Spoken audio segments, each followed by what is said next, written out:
అందరూ బాగున్నారా? ఒక్కసారి బంద్ చేయవా? అది బంద్ చేద్దాం. జర్రా బంద్ కర్ ఏ भी बंद कर वो भी बंद कर थोड़ी देर.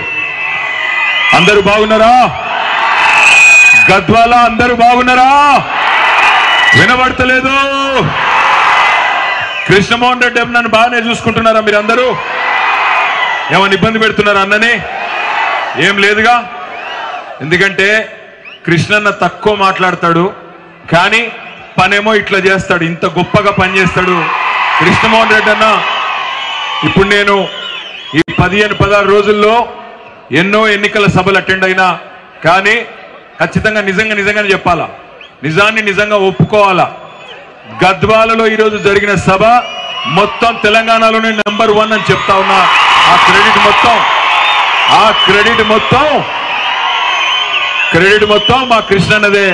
గౌరవనీయులు మీ అభిమాన నాయకుడు, గద్వాల ముద్దుబిడ్డ, మొండి ఘటం కేసీఆర్ గారికి అత్యంత ప్రీతిపాత్రమైన నాయకుడు, నిబద్ధత కలిగిన సైనికుడు బండ్ల కృష్ణమోహన్ రెడ్డి అన్న గారు. గౌరవనీయులు మీ అందరి ఆశీర్వాదంతో ఒక నడిగడ్డ బిడ్డ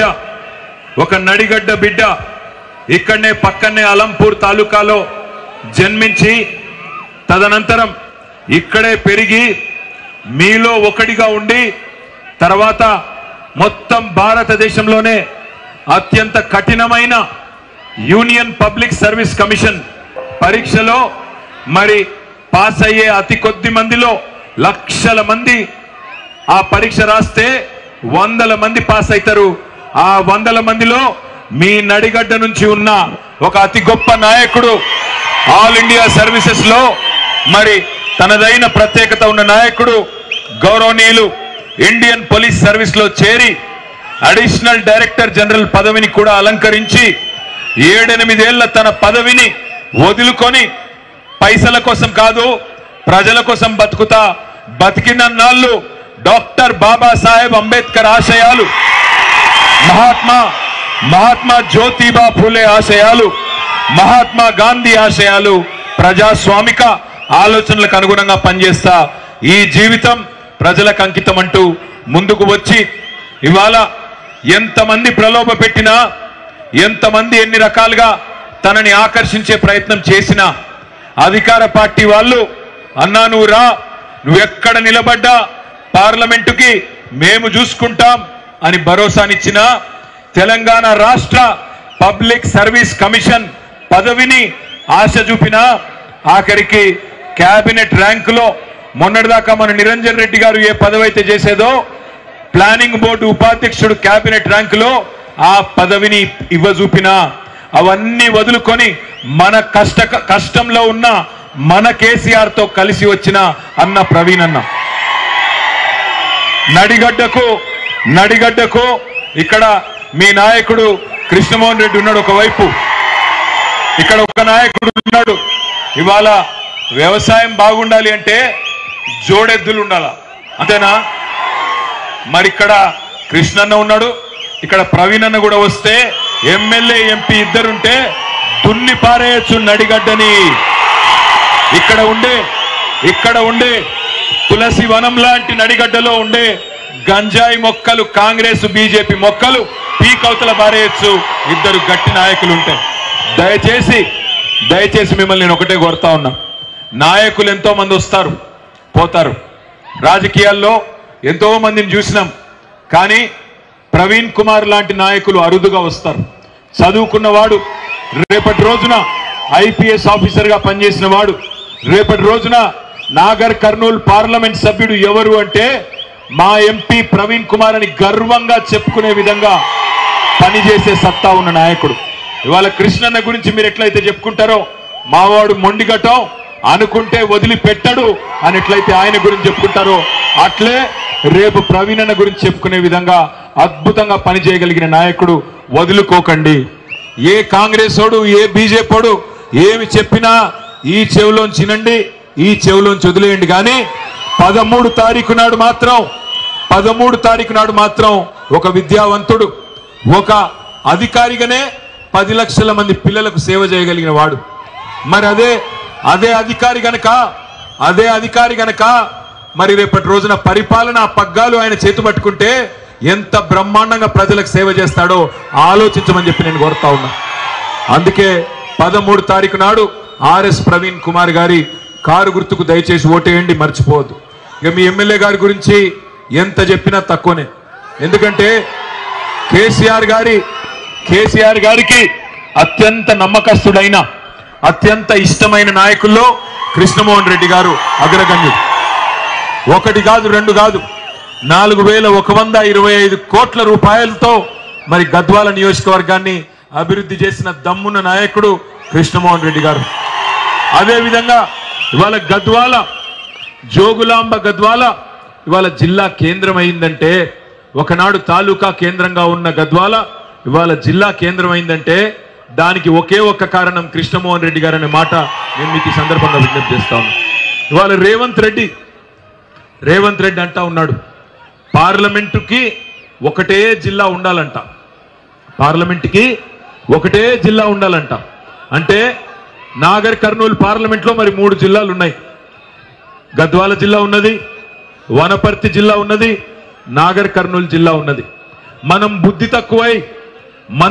తక్కువై కాంగ్రెస్ పార్టీకి గనక ఓటేస్తే రేపు గద్వాల జిల్లా మాయమైతది, గుర్తుపెట్టుకోమని చెప్పి నేను కోరుతా ఉన్నా. కష్టపడి మీరు సాధించుకున్న మీ గద్వాల జిల్లా ఉండాలనా పోవాలనా? ఉండాలంటే కాంగ్రెస్ పోవాలా, గుర్తుపెట్టుకోండి. ఒక్క ఓటు కూడా కాంగ్రెస్ కేయకుండా గద్వాల జిల్లాలో పౌరుషం ఉన్న నడిగడ్డ బిడ్డలు మా జిల్లా మాకు ఉండాలని కోరుకుంటే తప్పకుండా కాంగ్రెస్ పార్టీకి ఒక్క ఓటు కూడా వేయకుండా బుద్ధి చెప్పమని చెప్పి నేను కోరుతా ఉన్నా. ఇవాళ బాధ అనిపిస్తున్నది. ఒకవైపేమో మిమ్మల్ని చూస్తే సంతోషంగా ఉన్నది. ఎందుకంటే నిజంగా కూడా ఇప్పుడే ప్రవీణ్ గారు అన్నట్టు, కృష్ణన్ అన్నట్టు నాకైతే ఇది ఎన్నికల ప్రచార సభలాగా లేదు. ప్రవీణ్ అన్న గెలిచిపోయిన తర్వాత 2 లక్షల ఓట్లతో గెలిచిన తర్వాత అందరం కలిసి విజయోత్సవం జరుపుకుంటున్నట్టున్నది తప్ప ఎన్నికల ప్రచార సభలాగా లేదు. కానీ మరొక వైపు కొంత బాధ కూడా ఉంది. 5 నెలల కిందట శాసనసభ ఎన్నికలు జరిగినాయి. సరే, మీరంటే గద్వాలలో తెలివైన వాళ్ళు, అలంపూర్లో కూడా తెలివైన బిడ్డలు.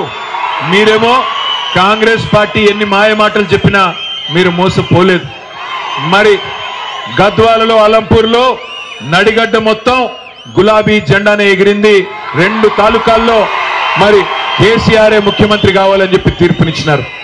కానీ ఉమ్మడి పాలమూరు జిల్లాలోని మిగతా 12 నియోజకవర్గాల్లో చాలా స్వల్ప తేడాతో, పెద్ద తేడా కాదు కానీ స్వల్ప తేడా, దేవరకద్రలో 1150 ఓట్లతో, నాగర్ కర్నూల్లో 5000 ఓట్లతో, జడ్చర్లలో 7000 ఓట్లతో, చాలా తక్కువ ఓట్లతోనే మనం మిగతా 12 సీట్లన్నీ కోల్పోయినాం.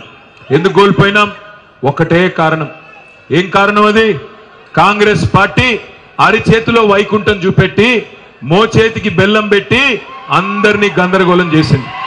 ఎన్ని మాటలు, ఎన్ని కహానీలు రేవంత్ రెడ్డి గారు, కాంగ్రెస్ నాయకులు నోటికి ఎంతొస్తే అంత ఇష్టం వచ్చిన హామీలు ఇచ్చుకుంటా పోయినారు. ఏమన్నారు? జల్ది కొండి, ఎంబడే కొండి, రుణమాఫీ అయిన వాళ్ళు కూడా ఎంబడే బ్యాంకు కురకండి, 2 లక్షలు తెచ్చుకోండి, నేను వస్తున్నా 9 తారీఖు నాడు, డిసెంబర్ 9 తారీఖు నాడు సంతకం పెడతా అన్నాడు. డిసెంబర్ 9 నాడు పెట్టిండా? అయిందా రుణమాఫీ? మరి 6 నెలలకు వచ్చాయి. ఇప్పుడు 6 నెలలకు వచ్చింది. డిసెంబర్ 9 పోయింది, జనవరి 9 పోయింది, ఫిబ్రవరి 9 పోయింది, మార్చి 9 పోయింది, ఏప్రిల్ 9 పోయింది, మే 9 రేపు వస్తానే ఉన్నది. అయిందా రుణమాఫీ? మరి అయినా వేద్దామా కాంగ్రెస్ కు ఓటు? ఇంకొక మాట అడుగుతున్నా, 500 క్వింటాల్కి బోనస్ ఇస్తా అన్నాడు, ఇచ్చినాడా? 2 పంటలు పండినా ఇప్పటికీ కాంగ్రెస్ వచ్చిన కాంచెల్లి. వచ్చిందా 500 బోనస్? ఎవరికైనా వచ్చిందా? కౌలు రైతులకు రైతు భరోసా అన్నాడు. కేసీఆర్ 10,000 ఇస్తున్నాడు, నేను 15,000 ఇస్తా అన్నాడు. పడ్డదా ఎవరికన్నా 15,000? వచ్చిందా 15,000? అసలు 10,000 పడ్డదా? రైతు బంధన్నా పడ్డదా? రైతు భరోసా దేవుడెరుగు. రైతు బంధు ఇచ్చే దిక్కు కూడా లేదు. అది మాత్రమే కాదు, రైతు కూలీలకు 12,000 రూపాయలు ఇస్తా, నెలకు 1000 రూపాయలు ఇస్తా అన్నాడు. వచ్చినాయా? ఇవన్నీ నేను ఊరికే అడుగుతాలే, 100 రోజుల్లోనే ఇస్తా అన్నాడు. నేను అడగడం కాదు, ఆయనే చెప్పుకున్నాడు. గ్యారంటీ అన్నాడు, సగాలు పెట్టినాడు, రేవంత్ రెడ్డి పెట్టినాడు, బట్టి విక్రమార్క పెట్టినాడు, ముఖ్యమంత్రి ఉప ముఖ్యమంత్రి గ్యారంటీ కార్డులు ఇంటింటికి పెంచినారు. ప్రతి కాడబోయి, జోగులాంబ తల్లి కాడబోయి, ఆ అమ్మవారి కాళ్ళ కాడ గ్యారంటీ కార్డులు పెట్టినారు. జనం మొత్తం నమ్మించి దేవుళ్ళ మీద ఓట్లేసి ఇష్టం వచ్చినట్టుగా మాటలు చెప్పి ఓట్లు దండుకున్నారు. ఊసర వెళ్ళి రంగులు మారుస్తుంది అంటారు. అట్లాగే రేవంత్ రెడ్డి గారు తారీఖులు తేదీలు మారుస్తా ఉన్నాడు. డిసెంబర్ 9 నాడు రుణమాఫీ అన్నాడు. ఇప్పుడు మళ్ళీ ఓట్ల కోసం గద్వాలకు వస్తాడు. వచ్చిండా? ఇంకా రాలేదా? భయపడుతున్నాడంట.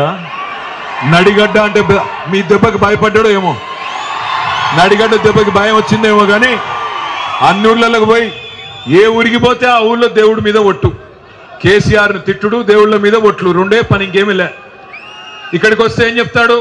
జోగులాంబ అమ్మవారి మీద ఒట్టు, 15 ఆగస్టుకు చేస్తారు రుణమాఫీ అంటాడు.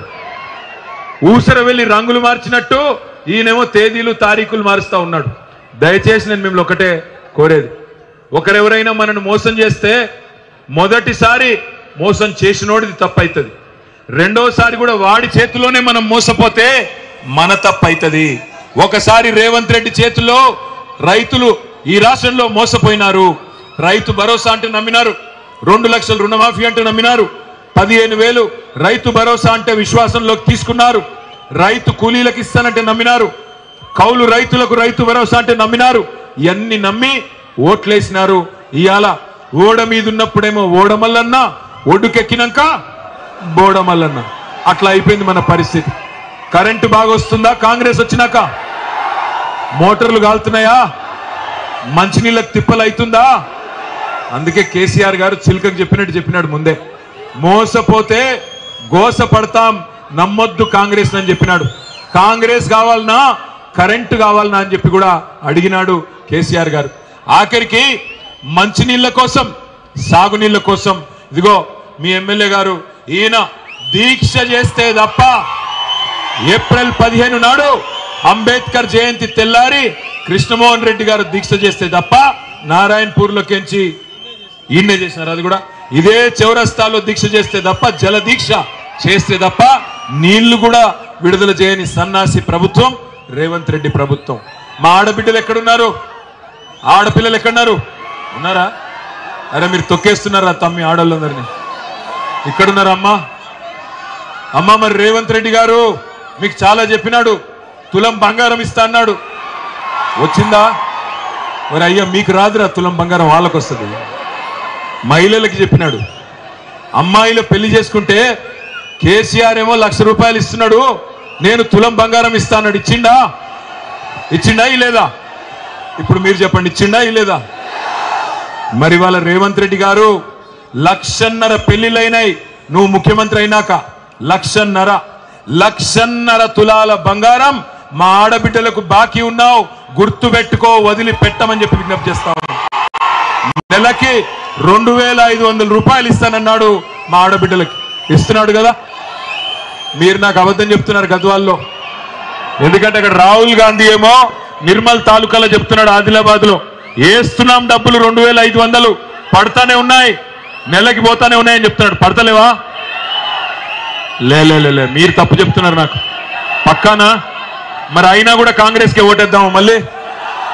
ఆడు 2,500 ఇస్తాను 100 రోజుల లోపల అని చెప్పి మోసం చేసినా మళ్ళీ వాడికే ఓటేద్దామా? నెలకు 4,000 ఇస్తా అన్నాడు పెద్ద మనుషులకి, వచ్చినాయా? పెద్ద మనుషులకి 4,000 కాదు, జనవరి నెలలో మనమిచ్చే 2,000 కూడా ఎగ్గొట్టినాడు రేవంత్ రెడ్డి. ఆఖరికి ఆ ముసలోళ్ళ నోటికాడి ముద్ద కూడా లాక్కున్నాడికి మళ్ళీ ఓటేద్దామా? ఆలోచించండి దయచేసి. నేను మిమ్మల్ని కోరేది ఒకటే, ఇవాళ నేను మిమ్మల్ని అందరినీ ఒక ప్రశ్న అడుగుతాను, మొహమాట పడకండి, నిజాయితీగా చెప్పండి, సిగ్గు కూడా పడకండి. నిజంగా మీ మనసులో ఉంటేనే సమాధానం చెప్పండి, లేకపోతే చెప్పకండి. సరిగ్గా 5 నెలల కిందట కేసీఆర్ ప్రభుత్వం ఉండే, ఇప్పుడు కాంగ్రెస్ ప్రభుత్వం ఉన్నది. కేసీఆర్ ప్రభుత్వం ఉన్నప్పుడే మా బతుకు బాగుండే, తెలంగాణ బాగుండే అనుకునేటోళ్ళు చేయి లావట్టండి, నిజాయితీగా లావట్టండి, మోమాట వద్దు. కేసీఆర్ ఉన్నప్పుడే బాగుండే అనుకునే టోళ్ళు చేయలేబట్టండి ఒక్కసారి. పక్కానా? 100%? ఏం అనుమానం లేదా? కేసీఆర్ ఉన్నప్పుడే బాగుండేనా? మరి కేసీఆర్ గారు తిరిగి రాష్ట్ర రాజకీయాన్ని శాసించాలా? ఒక్కటే పని చేయండి, మీరు ఎక్కువ తక్కువ ఏమి చేయాల్సిన అవసరం లేదు. 13 తారీఖు నాడు మీ చుట్టాలకు చెప్పండి, మీ పక్కింటోళ్ళకి చెప్పండి, మీ ఇంటోళ్ళకి చెప్పండి. ఒక్కటే పని చేయండి, రాష్ట్రంలో ఒక 10-12 ఎంపీ సీట్లు మాకు అప్పచెప్పండి. 6 నెలల్లో తిరిగి కేసీఆర్ 6 నెలల్లో తిరిగి కేసీఆర్ గారు ఈ రాష్ట్ర రాజకీయాన్ని శాసించే పరిస్థితి వస్తుంది, కాంగ్రెస్ మెడలు వంచే పరిస్థితి వస్తుంది అనే మాట నేను మీకు విజ్ఞప్తి చేస్తా ఉన్నా. దయచేసి ఇంతకు మించి మనం రోడ్లు ఎక్కాల్సిన అవసరం లేదు, కుస్తీలు చేయాల్సిన అవసరం లేదు, కొట్లాడాల్సిన అవసరం లేదు, ముష్టి యుద్ధాలు చేయాల్సిన అవసరం లేదు, ధర్నాలు చేయాల్సిన అవసరం అంతకంటే లేదు. కేవలం కారు గుర్తు మీద మే 13 నాడు ఓటేయండి. ఆర్ఎస్ ప్రవీణ్ అన్నతో సహా మీకు దోస్తులు చుట్టాలు అటు మహబూబ్ నగర్ పార్లమెంట్ లో ఉంటే అక్కడ చెప్పండి, లేదా పక్కన నల్లగొండలో ఉంటే అక్కడ చెప్పండి.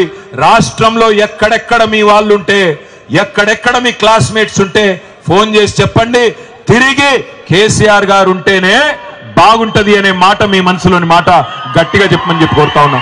ఇంకొక మాట కూడా నేను కోరుతా ఉన్నా.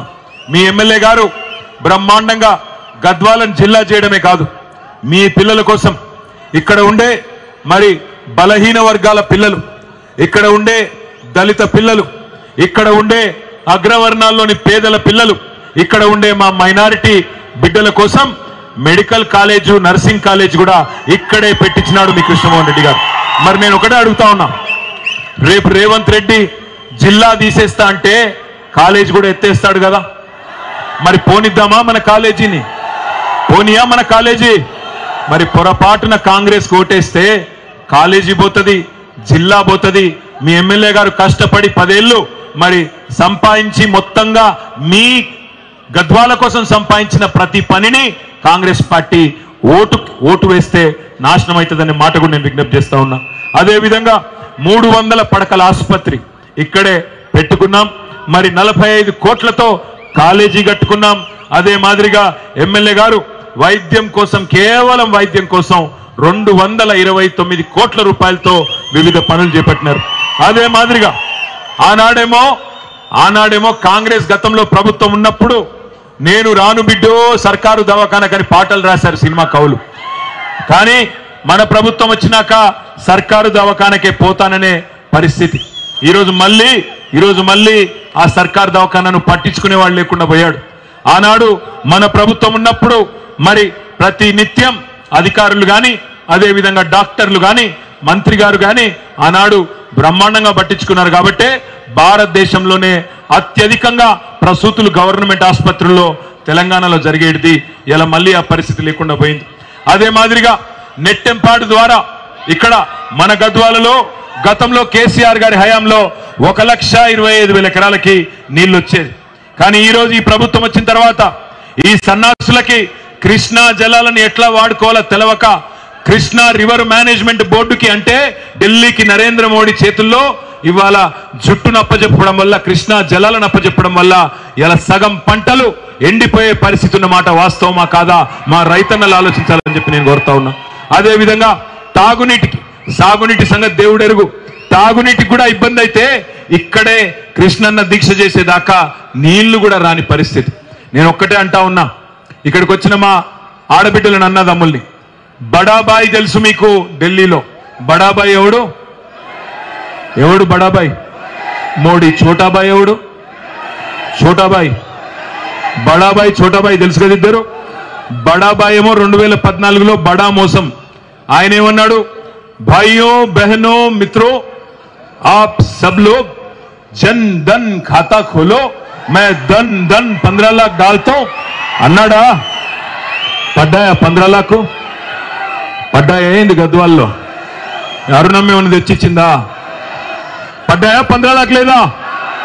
గొంతులు ఇవ్వాలా, సౌండ్లు ఇవ్వాలా. పడ్డోళ్ళు పడ్డాయా పడలేదా? ఒక పని చేద్దాం, 15 లాఖ్ ఎవరెవరికైతే మోడీ ఇచ్చిండో వాళ్ళు బీజేపీ కోటేయండి, మిగతా వాళ్ళు మొత్తం మా కోటేయండి. ఓకేనా? పొరపాటున కూడా ఆ దిక్కుమాలిన పార్టీ గురించి ఆలోచించొద్దు. ఒకటి కాదు, రెండు కాదు, వందల మోసాలు. సంవత్సరానికి 2 కోట్ల ఉద్యోగాలు అన్నాడు, 10 ఏళ్లలో 20 కోట్ల ఉద్యోగాలు అన్నాడు మోడీ. అత్తా లేదు, పత్తా లేదు. అదేవిధంగా బుల్లెట్ రైళ్లు ఉరికిస్తా అన్నాడు దేశంలో. బుల్లెట్ రైళ్లు కాదు, మామూలు రైళ్లలోనే పెద్ద మనుషులు 65 ఏళ్ల పైబడ్డ వాళ్ళను ఇవాళ వాళ్ళకిచ్చే రాయితీని కూడా గుంజుకున్నాడు నరేంద్ర మోడీ. రైతుల ఆదాయం రెట్టింపు చేస్తా, డబల్ చేస్తా అన్నాడు. ఒక్క రైతును చూపండి, ఒక్క రైతును చూపెట్టండి భారతదేశంలో రైతు ఆదాయం రెట్టింపైన వాడు. దయచేసి ఈ మాయ మాటలు 2014లో చెప్పిండు, 19లో చెప్పిండు, మళ్ళా ఇప్పుడు వచ్చి సిగ్గు లేకుండా బీజేపీ వాళ్ళు ఓట్లు అడుగుతున్నారు. ఏమయ్యా మీకు ఎందుకు వేయాల ఓట్లు? కృష్ణా జలాలలో, కృష్ణా నదిలో మా పాలమూరు వాటా ఎంత, మా తెలంగాణ వాటా ఎంత, మా నడిగడ్డ వాటా ఎంత తేల్చమంటే కనీసం 10 ఏళ్లలో ఒక ఉత్తరం కూడా రాయలేదు నరేంద్ర మోడీ ప్రభుత్వం. ఎందుకు వేయాల బీజేపీ కోటు ఆలోచించండి. ఒక స్కూల్ పెట్టలేదు, ఒక బడి కట్టలేదు, ఒక గుడి కట్టలేదు, ఒక దవాఖానా కట్టలేదు. ఎందుకు భారతీయ జనతా పార్టీకి తెలంగాణలో ఏ ఒక్కరైనా ఓటేయాలో ఆలోచించండి. నేను దయచేసి మిమ్మల్ని కోరేది ఒకటే, వాళ్ళు తెల్లారి లేస్తే చెప్పేది ఒకే మాట, రామ మందిరం కట్టినాం కాబట్టి మాకు ఓటేయండి. అయ్యా రామ మందిరం ఒకటి కడితేనే మీకు ఓటేయాలి అంటే మరి కేసీఆర్ గారు కట్టలేదా? యాదగిరి గుట్టలో అద్భుతమైన ఆలయం, 1000 ఏళ్లు నిలబడే ఆలయం కేసీఆర్ కట్టలేదా యాదగిరి గుట్టలో? మీరు మాకు జోగులాంబను మమ్మల్ని ముట్టనీయలేదు, డెవలప్ చేయనీయలేదు. ఎందుకు? జోగులాంబ ఆలయం ఆర్కియాలజికల్ సర్వే ఆఫ్ ఇండియా అంటే కేంద్ర ప్రభుత్వం కింద ఉన్నది. మరి జోగులాంబ కోసం పైసా సహాయం చేయని కేంద్ర ప్రభుత్వానికి, భారతీయ జనతా పార్టీకి నడిగడ్డలో ఓటు అడిగే హక్కున్నదా? వాళ్ళ చేతిలో ఉండే ఆలయానికి రూపాయి ఇయ్యనోడు ఇవాళ వచ్చి దేవుడి పేరు చెప్పి ఓటు అడిగితే ఎట్లా అర్థం చేసుకోవాలి దీన్ని? ఇంకొక మాట నేను అడుగుతా ఉన్నా, కేసీఆర్ గారు ఒక యాదాద్రి మాత్రమే కాదు, కేసీఆర్ గారు ఆధునిక దేవాలయాలు కట్టిండు. కాళేశ్వరం ప్రాజెక్ట్ అయినా, పాలమూరు రంగారెడ్డి ఎత్తిపోతల పథకమైనా, నెట్టెంపాడును పూర్తి చేసినా, మన చెరువులను నింపినా, మిషన్ కాకతీయతో చెరువులు బాగు చేసినా కేసీఆర్ గారు మన బతుకు బాగు చేసే ప్రయత్నం చేసినాడు, మన బీళ్లకు నీళ్లు తెచ్చే ప్రయత్నం చేసినాడు. అందుకే దయచేసి నేను మిమ్మల్ని కోరేది, ఇవాళ నడిగడ్డలో మీరు తెలివైన బిడ్డలు, మీరు కృష్ణమోహన్ అన్నని ఎన్ని చిక్కులున్నా చికాకులున్నా గెలిపించుకున్నారు. రేపటి రోజున నాకు విశ్వాసం ఉంది, यहाँ पे जितने भी हमारे भाई बहन हैं, आप भाइयों से बहनों से भी मैं गुजारिश करता हूं, आप 1 मिनट के लिए सोचिए. మీకు తెలుగు వస్తుంది, గద్వాలలో అందరికీ నాకు ఎరికే, అందుకే తెలుగులోనే చెప్తాను, కాదంటే ఉర్దూలో కూడా 2 నిమిషాలు చెప్తాను. ఎందుకంటే ఈరోజు చూడండి, ఈ కాంగ్రెస్ ముఖ్యమంత్రి రేవంత్ రెడ్డి ఆయన రాహుల్ గాంధీ లైన్లో, కాంగ్రెస్ లైన్లో లేడు. ఆయన ఉన్నది మోడీ గారి లైన్లో ఉన్నాడు. ఎట్లా ఉన్నాడు అంటారా? మీరు చూడండి, రాహుల్ గాంధీ ఏమో ఢిల్లీలో చౌకీదార్ చోర్ హై అంటాడు. కోన్ హై చౌకీదార్? మోడీ. మోడీ దొంగ అంటాడు రాహుల్ గాంధీ. కానీ రేవంత్ రెడ్డి ఏమంటాడు ఎరికేనా? నై నై నై, చౌకీదార్ హమారే బడే బాయి హై, ఆయన నా పెద్దన్న, ఆయన దొంగ కాదు అని రేవంత్ రెడ్డి గారు అంటున్నారు. రాహుల్ గాంధీ అంటాడు అదానీ ఫ్రాడ్ హై అంటాడు. అదానీ అనేవాడు ఫ్రాడ్ అంటాడు, మోసగాడు అంటాడు. రేవంత్ రెడ్డి అంటాడు अदानी फ्रॉड नहीं है, अदानी हमारे फ्रेंड है, हमारे दोस्त है, हम जाके उसके साथ अलाई बलाई करते हैं और कागज पे दस्तखत भी ले लेंगे और उसको खुलेआम तेलंगाना में छोड़ देंगे. गुजरात मॉडल बेकार है अंटाडू राहुल गांधी. కానీ రేవంత్ రెడ్డి ఏమంటున్నాడు? గుజరాత్ మోడల్ షాందార్ హై అంటున్నాడు. అదే విధంగా దయచేసి మిత్రులారా, అన్నిటికంటే ముఖ్యం, నిన్నగాక మొన్న కాంగ్రెస్ మేనిఫెస్టోలో కేంద్రంలో రోహిత్ వేముల అనే ఒక తమ్ముడు చనిపోతే, ఒక దళిత బిడ్డ చనిపోతే, ఆయన అక్కడ యూనివర్సిటీలో ఆయన మీద జరిగిన కుల వివక్ష వల్ల చనిపోయినాడు, అందుకే ఆయన పేరు మీద ఒక చట్టం తెస్తామని చెప్పి కాంగ్రెస్ జాతీయ నాయకత్వం ప్రకటించింది. రేవంత్ రెడ్డి ఏం చేసిండో తెలుసా? ఆయన ప్రభుత్వం ఆ రోహిత్ వేముల దళితుడే కాదు, ఆయన బలహీన వర్గాల బిడ్డ అని చెప్పి కోర్టులో రిపోర్ట్ ఇచ్చింది రేవంత్ రెడ్డి ప్రభుత్వం. అందుకే నేను అంటున్నా, ఈ మనిషి రాహుల్ గాంధీతో ఉండడు.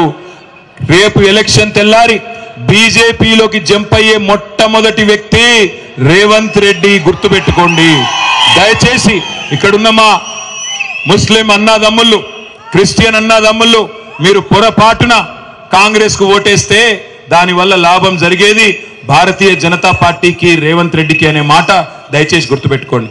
కొంతమంది కాంగ్రెస్ సన్నాసులు మాట్లాడుతున్నారు, మాకు భారతీయ జనతా పార్టీకి ఏదో సంబంధం ఉందని, ఏదో సమझौता ఉందని. నేను అడుగుతా ఉన్నా, ఇవాళ మోడీతో మాకేమన్నా సమझौता ఉంటే, మాకేమన్నా సంబంధం ఉంటే మా చెల్లెను 50 రోజులకెళ్ళి జైల్లో పెట్టినరు ఢిల్లీలో. ఈ పరిస్థితి ఉంటుందా? కేసీఆర్ బిడ్డను తీసుకుపోయి జైల్లో పెట్టిన తర్వాత ఆ దగుల్బాజీలతో, ఆ దౌర్భాగ్యులతో మాకేం సంబంధం, మాకేం అవసరం? ఆలోచించండి. ఎవడు పడితే వాడు 4 ఓట్ల కోసం మాట్లాడే అబద్ధాలు నమ్మకండి. ఎప్పుడు భారతీయ జనతా పార్టీతో గతంలో సంబంధం లేదు, భవిష్యత్తులో కూడా ఉండదు, ఉండదు అనే మాట కూడా గద్వాల వేదికగా నేను మీ అందరికి విజ్ఞప్తి చేస్తా ఉన్నా. आज एक सेक्युलर पार्टी जिसने आपके बच्चों की तालीम के वास्ते 204 स्कूल तश्कील किया, 204 स्कूल शुरू किया, जहां 1,32,000 बच्चे पढ़ते हैं. आपके बच्चे, उनके अच्छे से अच्छे तालीम के लिए, उनकी काबिलियत बढ़ाने के लिए, उनकी हिम्मत अफजाई करने के लिए, उनको दुनिया से मुकाबला करने की एक ताकतवर बनाने के लिए केसीआर साहब कोशिश कर रहे हैं. मैं गुजारिश करता हूं आप सबसे, अदबन गुजारिश है हमारी कि हमारे प्रवीण अन्ना जो 10 लाख बच्चों की हिफाजत करे, 10 लाख बच्चों की परवरिश करे हमारे वेलफेयर हॉस्टल्स में, उनको नागर कर्नूल एमपी चुनिए ताकि केसीआर साहब का हाथ मजबूत हो, सेक्युलर पार्टी का हाथ मजबूत हो. గద్వాల తాలూకాలో నేనైతే బలంగా నమ్ముతున్నా, కృష్ణన్నకు వచ్చిన దానికంటే 2-3 రెట్లు, మిమ్మల్ని చూస్తుంటే 2-3 రెట్లు ఎక్కువ మెజారిటీ ఇస్తాడు. నాకు తెలిసి మా కృష్ణన్న గట్టిగా అనుకుంటే 50,000 మెజారిటీ అయితే పక్కా ఇస్తాడు. పక్కానా? చివరిగా నేను ఒక్క మాట చెప్పి నేను ముగిస్తా. ఎందుకంటే మీరు కూడా ఊళ్ళలోకి పోవాలా, నేను కూడా హైదరాబాద్ పోవాలా, మళ్ళీ తెల్లారి ఆదిలాబాద్ దాకా పోవాలా. నేను మీ అందరినీ ప్రార్థించేది ఒకటే, కేసీఆర్ తిరిగి రావాలి, కేసీఆర్ తిరిగి రాష్ట్ర రాజకీయాన్ని శాసించాలి అని మనసులో ప్రేమ ఉంటే అది మనసులోనే పెట్టుకోకండి, బయటికి తీయండి. మే 13 నాడు పోలింగ్ బూత్ కు రండి. ఎండ ఉన్నా, వాన వచ్చినా, తుఫాను వచ్చినా వచ్చే మే 13 నాడు కారు గుర్తుకు ఓటేసి తప్పకుండా ఆర్ఎస్ ప్రవీణ్ కుమార్ గారిని గెలిపించండి. పక్కాగా ఓటేస్తారా? ఒక్కసారి కారు గుర్తు కొట్టేస్తే వాళ్ళందరూ చేయలేబట్టండి. చెయ్యి అంటే మొండి చెయ్యి కాదు, పిడికిలే. మొండి చెయ్యి మహా డేంజరు. ఒక్కసారి కారు గుర్తు కొట్టేసే వాళ్ళంతా. అక్కడ విజయరాయ అగ్రో ఏజెన్సీస్ లో మా వాళ్ళు లేరా? అక్కడ విజయరాయ అగ్రో ఏజెన్సీస్, జై తెలంగాణ. కారు గుర్తుకే ఆర్ఎస్ ప్రవీణ్ కుమార్ గారి కారు గుర్తుకే. బ్యాలెట్ లో 13 తారీఖు నాడు నంబర్ 1 ఉన్నది కారు, నంబర్ 1. డబ్బాలు తెరిచిన తర్వాత గద్వాల తాలూకాలో 50,000 ఓట్ల మెజారిటీ